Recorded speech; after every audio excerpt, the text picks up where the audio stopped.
Kalau untuk apa namanya kaligrafi Ustaz ya. Kalau tadi tilawah itu kayak istilah Ustaz itu bakat dari lahir ya. Ya. Kalau kaligrafi ini gimana Ustaz? Itu dari tahun 2006, 2007, 2008, 2009, 2010, 2011, 2012, 2013, 2014 saya juara 1 di tingkat kabupaten.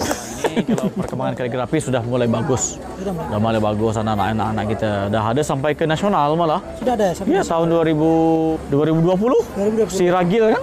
Ragil Mahran. Nah, anak-anak Lingga, anak asli Lingga. Asli Melayu Lingga. Melayu Lingga jadi peserta kaligrafi tingkat nasional. Sebelumnya silakan di-subscribe, aktifkan notifikasinya, like and share. Nah, yang menarik lagi teman-teman, Ustadz ini bukan hanya bisa tilawah nih Ustadz, tapi bisa juga kaligrafi dan itu luar biasa. Ya. Ustadz belajar mulai dari kapan Ustadz? Ya, jadi kaligrafi ini berawal ketika saya MTS. Oh itu MTS ya? MTS. Ya, dulu guru pertama saya waktu belajar kaligrafi itu almarhum Pak Huzwan. Pak abangnya Pak Haji Nadar. Dan abangnya Haji Nadar. Dan abangnya Pak Haji Nadar, beliau Haji Huzwan. Beliau termasuk ketika saya ikut MTQ di tingkat kabupaten waktu itu di Pinang, di Tanjung Pinang, tahun 90-an. Saya masih ikut tilawah ya? Tilawah anak-anak. Si almarhum Pak Huzwan ini beliau ikut cabang kaligrafi, lomba. Dari Lingga. Nah, waktu tahun 90-an. Waktu itu namanya apa? Belum Kabupaten Lingga ya? Kecamatan Lingga. Kecamatan Lingga tahun 95. 95 ya. 95. Jadi waktu tahun 95 itu kita sudah melihat begini kaligrafi ini kan. Begini kaligrafi ini ada menggunakan kuas, menggunakan cat, menggunakan kertas sebagainya kan. Langsung tertarik Ustaz ya? Kemarin tuh belum. sekedar apa? Lihat aja dulu. Jadi tertarik itu ketika MTS semua. Jadi mulailah belajar dengan almarhum Pak Uswan. Mudah-mudahan juga almarhum Pak Uswan ini Allah lapangkan kuburnya dan ilmu-ilmu yang beliau ajarkan menjadi amal jariah untuk almarhum kan. Jadi meskipun belajar tak lama di MTS itu hanya beberapa, mungkin sekitar 1 tahun lah paling lama kan kemarin tuh. Jadi tak begitu fokus juga. Dan setelah MTS sempat vakum juga masuk ke pesantren dan kembali tertarik dengan kaligrafi ini pada tahun 2006. Nah, 2006 itu MTQ pertama Kabupaten Lingga. Kabupaten Lingga. Ya. Di tuan rumah Kabupaten Lingga. Ya, di DAI. 2006 itu MTQ pertama kan. Jadi alhamdulillah waktu itu saya ikut dana cabang kaligrafi. Ketika ikut itu memang pesertanya belum ramai. Malah satu cabang itu misalnya belum full lah. Ya. Belum full. Jadi kecamatan dulu ada sekitar 5, yang ngirim cuma 3 kan. Nah, jadi waktu itu saya ikut cabang naskah. Tahun 2006 itu dan alhamdulillah dapat juara 1. Juara 1. Jadi dari tahun 2006 itu kita mulai semangat belajar terus. Jadi saya tuh dari tahun 2006, 2007, 2008, 2009, 2010, 2011, 2012, 2013, 2014 saya juara 1 di tingkat kabupaten. Luar biasa. Artinya pemegang rekor tetap. Ya. Berapa tahun tadi Ustaz ya? 9 tahun. 9 tahun. Luar biasa. Tapi ya waktu itu memang perkembangannya kaligrafi masih masa transisi ya. Karena anak-anak yang belajar kaligrafi pun masih belum ramai seperti sekarang kan. Jadi waktu dulu padahal sudah ada juga dari Lingga mengutus anak-anak yang ke LMK. Lembaga kaligrafi ya itu. Di mana itu Ustaz? Di Sukabumi. Jadi sampai sekarang ini kalau perkembangan kaligrafi sudah mulai bagus. Sudah mulai bagus anak-anak kita. Dah ada sampai ke nasional malah. Sudah ada sampai. Ya tahun 2020 si Ragil kan? Ragil Mahran. Nah, anak-anak Lingga, anak asli Lingga. Asli Melayu Lingga. Melayu Lingga jadi peserta kaligrafi tingkat nasional gitu. Itu Ustadz sempat ngajar mereka juga tak? Kalau ragil tak pernah, tapi kalau Said Maran pernah. Maran pernah. Nah, kalau Said Maran ini dulu sebelum beliau berangkatkan di Sukabumi di LMK, beliau belajar sama saya. Belajar sama Ustadz. Kita dulu pernah juga buka kelas di MA, Madrasah Aliyah. Oh, dia. Itu setiap Sabtu sore. Kita buka, adalah sekitar perjalanan 1 tahun ya. Berjalan 1 tahun dibuka di MA, dan Maharan salah satunya ketika dia masih di MA. Nah, Iya, iya, iya. jadi dan Maharan pun ketika masuk ke lembaga kaligrafi itu atas rekomendasi saya juga. Oh, Ustadz. Karena saya melihat beliau ini punya potensi. Beliau, jadi saya sarankan ke LPTQ waktu itu bahwa beliau pantas kalau untuk dikirim ke lembaga kaligrafi. Dan alhamdulillah terbukti. Terbukti ilmunya sekarang beliau mewakili nasional ke nasional gitu. Iya. Kalau untuk apa namanya kaligrafi Ustadz ya. Kalau tadi tilawah itu kayak istilah Ustadz itu bakat dari lahir ya. Ya. Kalau kaligrafi ini gimana Ustadz? Ya, kalau kaligrafi berbeda lagi. Beda ya? Kalau kaligrafi bakat dari lahir itu harus hanya sekian persen saja. Mungkin kalau boleh saya bilang, mungkin bakat dari lahir kaligrafi ini sekitar 30% saja. 30% ya? 70% itu dari minat. Minat. Minat yang paling tinggi. Jadi kalau kita punya minat, kalau kita minat tertarik dengan kaligrafi, meskipun kita orangnya biasa-biasa saja, tapi kalau sering melatih menggores-gores kalam, insya Allah pasti kita bisa. Karena kalau nggak salah Ustadz ya, mungkin dikoreksi. Kalau kaligrafi itu kan dia meniru kan Ustadz, bukan membuat tulisan baru atau gimana? Betul, Ustadz? Meniru kan, yang sudah ada. Iya. Bahkan pernah waktu saya belajar dengan orang yang ya termasuk paham di kaligrafi, ada istilahnya mencontek. Ya, mencontek. Ya. Jadi mencontek ataupun menekap. Menekap itu ada pakai kertas. Kertas itu sudah kita ke kertas yang transparan. Ya. Kita tempelkan di buku yang ada kaligrafi ini, huruf kaligrafi, kita suruh menulis. Pakai kertas yang transparan itu. Jadi intinya kita memang boleh meniru, memang harus meniru.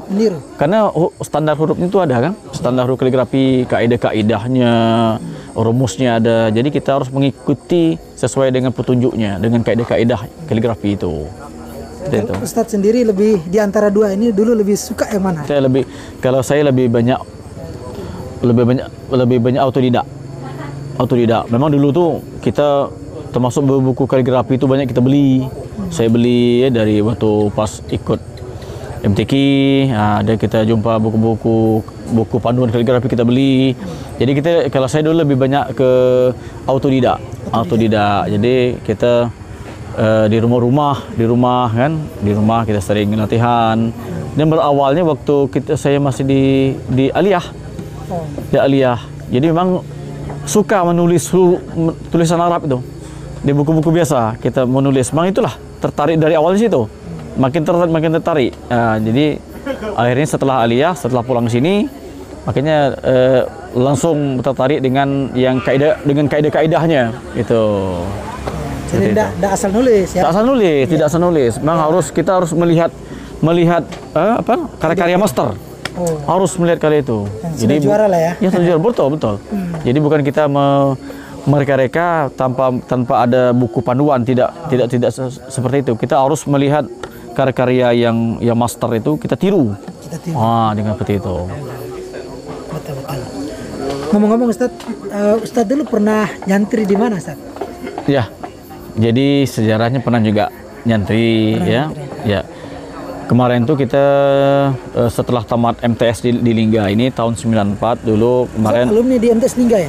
Alumni pertama. Alumni pertama. Pertama MTS Lingga. Jadi ketika MTS ini buka, saya termasuk alumni pertama. Orang-orang kampung lah ceritanya ya. Orang kampung semua ya. Iya. Jadi ketika tamat MTS, kemarin tuh orang tua berniat ingin menyekolahkan saya ke PGA. pendidikan guru agama kan, tahun 97. 97. Tapi kebetulan ketika sampai di sana waktu itu kebetulan orang tua kan asli Riau Daratan, orang Kampar kan. Jadi ketika sampai di sana rupanya PGA-nya lah tutup tahun itu. PGA-nya tutup? Udah tak buka lagi. Udah tutup PGA tahun 97 itu udah tak ada lagi. Maka dipindahkanlah, dimasukkanlah saya ke pesantren Islamic Center namanya. Di mana itu? Di Kampar. Riau ya? Di Riau, di Kampar, di Riau, tak jauh lah dari Bangkinang. Dari Pekanbaru juga tak jauh, sekitar 1 jam dari Pekanbaru. Jadi di Kampar itu termasuk pesantren terbesar lah untuk di Kampar, di Kamparnya. Tapi kalau di Riau-nya banyak pesantren lain kan. Jadi kita masukkan di situ. Jadi alhamdulillah lah selesai 3 tahun di pesantren itu. Guncang tak Ustadz? Biasanya kan kita kan istilahnya anak-anak dari desa, dari kampung kan Ustadz, masuk pesantren tuh penyakitnya tuh guncang itu Ustadz. Iya, memang waktu pertama masuk kita agak sedikit bingung lah kan. Bingung sebelumnya kita belum pernah terbiasa beradaptasi dengan orang-orang yang belum kita kenal kan, dengan apalagi di tempat orang tak sama dengan mungkin kulturnya beda kan. Nah, jadi kita masuk di situ ya kita jalani aja lah. Kita jalani, alhamdulillah selama 3 tahun selesai pesantren. Oke, mungkin kira-kira ada nggak Ustadz, mungkin sampai sekarang pengalaman yang paling berharga, yang paling berkesan dari pengalaman Ustadz selama pesantren Ustadz? Kira-kira apa sih yang Ustadz tangkap dari selama Ustadz mondok itu Ustadz? Aman yang kemarin tuh karena kita termasuk anak pulau, anak pulau yang jauh dari orang tua di sini. Ya, kita di Pekanbaru kan. Jadi mungkin pengalaman ya yang namanya kita baru kita merantau, kemudian ya sedikit jauh dari orang tua pun ya mungkin dulu tuh untuk penghasilannya tak seberapa, ya mungkin sedikit ya ketika kita tinggal di asrama kan, tinggal di asrama dengan suka dukanya memang banyak lah suka dukanya. Jadi artinya Ustadz bisa bertahan sampai selesai itu suatu kebanggaan untuk orang tua. Alhamdulillah bisa bertahan sampai selesai. Itu luar biasa ya Ustadz ya. Kemudian ya pengalaman yang teringat ya waktu itu di pesantren itu kan dibagi dua tuh, masmu dengan mak. Masmu dengan mak. Masmu itu pada saat tahun 97 itu untuk tingkat SMA. Untuk tingkat SMA itu dibagi dua. Yang satu masmu ini untuk anak-anak sama dengan pelajaran itu pelajaran aliyah. Jadi pelajaran agamanya cuma 5. Kalau yang mak ini rata-rata anak-anak yang dari awal, dari kelas 1 MTS, dari 1 aliyah yang sudah lama di pondok. Jadi ada pelajaran kitab kuningnya. Jadi ketika itu saya memang pilih mak karena khawatirnya tak mampu kalau kita pilih mak kan, karena belajar kitab kuning dan sebagainya kan. Tapi kita ketika di pesantren itu sempat membentuk kelompok belajar dari inisiatif dari kawan-kawan yang sudah lama di situ, tapi beliau memilih yang masmu. Ada kawan saya yang nama Zulkarnain. Beliau termasuk dari kelas 1 di situ, tapi ketika aliyah beliau pilih yang masmu. Jadi dari beliau lah inisiatif beliau mengajak kami ada sekitar 6-7 orang membentuk kelompok belajar. Ya sempat juga beliau yang mengajarkan kami tentang nahwu sharaf. Pernah, jadi ya sedikit tahulah tentang nahwu sharafnya, artinya tidak buta sekali kan. Jadi itu termasuk pengalaman yang berharga juga. Iya, betul. Berharga. Jadi kita belajar kelompok malam-malam belajar nahwu sharaf. Kebersamaannya ya itu. Iya. Mungkin yang terakhir pesan Ustadz untuk anak-anak kita yang di Lingga, terutama yang saat ini mungkin sedang belajar atau yang belum belajar tilawah. Mungkin Ustadz, motivasi dari Ustadz supaya mereka itu tergerakkan hatinya gitu untuk mau belajar tilawah Ustadz. Ya, kepada adik-adik, kepada anak-anak khususnya yang ada di Kabupaten Lingga, saya mengajak marilah anak-anak yang berminat untuk belajar tilawah, mencari guru tilawah untuk belajar tilawah, memperdalam ilmu tilawah. Jadi meskipun tilawah ini bukan kita niatkan untuk sekedar ikut MTQ, tetapi kita lebih mensyiarkan ya, mensyiarkan Al-Quran, ayat-ayat Al-Quran dengan bertilawah, dan memperbaiki bacaan kita sendiri. Jadi kepada anak-anak dimanapun, khususnya di Lingga, carilah guru tilawahnya untuk belajar tilawahnya, dan kepada orang tua untuk mendukung kemampuan bakat yang sudah dimiliki anak-anak, untuk didukung supaya anak-anak itu menjadi qori ataupun qori'ah, seperti itu. Untuk mengangkat Kabupaten Lingga sendiri. Kabupaten Lingga sendiri. Dan kalau kita ikut MTQ, orang tua mana yang tidak bangga kan anak-anaknya disebut kan? Ya, maju ke depan. Maju ke depan ke piala. Ada hadiahnya di sini. Ada hadiahnya. Luar biasa. Itu artinya motivasi yang kita dapat sampingan ya Ustaz ya. Betul. Nah, kalau tujuan utama kita kan bukan itu. Bukan itu semuanya. Bonus betul. Betul. Artinya dihargailah usaha kita selama ini. Iya, betul. Oke, cukup sekian teman-teman. Ustaz, terima kasih banyak. Sama-sama. Sudah banyak bercerita. Siap. Semoga dengan pengalaman ini bisa memberikan motivasi lah Ustaz ya. Insya Allah. Kita, amin. Karena Ustaz pun mungkin tahu lah ya Ustaz, kadang kita mendengarkan cerita pengalaman dari orang itu insya Allah lebih masuk ke dalam hati kita Ustaz ya. Betul. Kadang orang tuh disampaikan nasihat-nasihat ya, itu kadang tak masuk ya, suruh belajar tuh susah. Ketika mendengarkan pengalaman ternyata belajar tuh seperti ini, ada susahnya, ada ada suka dukanya ya Ustaz ya. Betul ya? Betul sekali. Akhirnya mereka mungkin bisa semangat lagi untuk belajar. Betul. Jadi terima kasih banyak Ustaz ya. Sama-sama. Atas waktunya. Cukup sekian teman-teman. Sampai jumpa di lain kesempatan. Assalamualaikum warahmatullahi wabarakatuh. Ayo teman-teman, sebelumnya silakan di subscribe, aktifkan notifikasinya.